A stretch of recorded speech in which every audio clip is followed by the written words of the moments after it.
บ่อยากเสือสายตาว่าภาพตรงหน้าสิเป็นความจริงก็คนที่เคยสัญญาคนบอกกันว่าบ่ตายสิบ่ทอดทิ้งกำลังกอดกันอิงติงกอดอิงติงอยู่กับผู้อื่น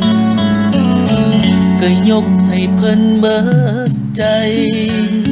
เมื่อคราวเคียงไกลร่วมใช้วันคืน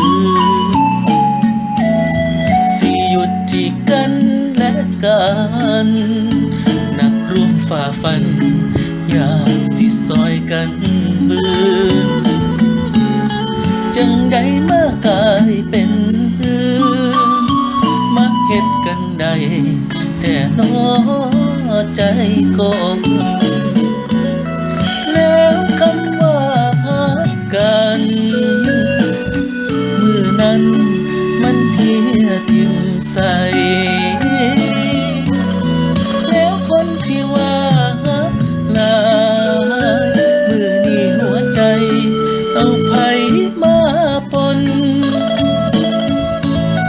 แทบบ่มีแห้งหายใจลาลอยไปทั้งตัวตนตั้งใจฟังเหตุผลของคนที่เศร้าฮักกัน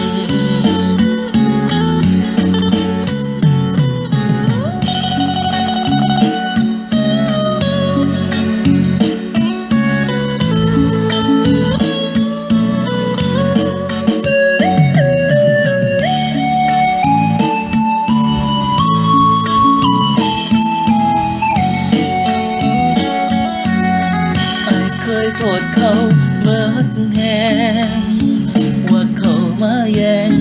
ว่าเขาเป็นมารแต่เมื่อได้เห็นน้ำตาฉันได้หูว่าอายโง่มาตั้งนานที่แท้ก็เป็นน้ำกันทิ่มกันง่ายแต่น้อใจก่อนแล้วคำว่าฮักกันมื้อนั้นมันเหียทิ้งใส่แล้วคนที่ว่าฮักหลายมื้อนี้หัวใจเอาไผมาปนแทบบ่มีแห้งหายใจทั้งตัวตนกันใจฟังเหตุผล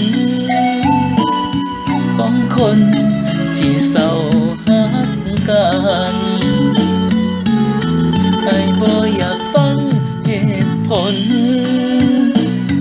ของคนที่เศร้าฮักกัน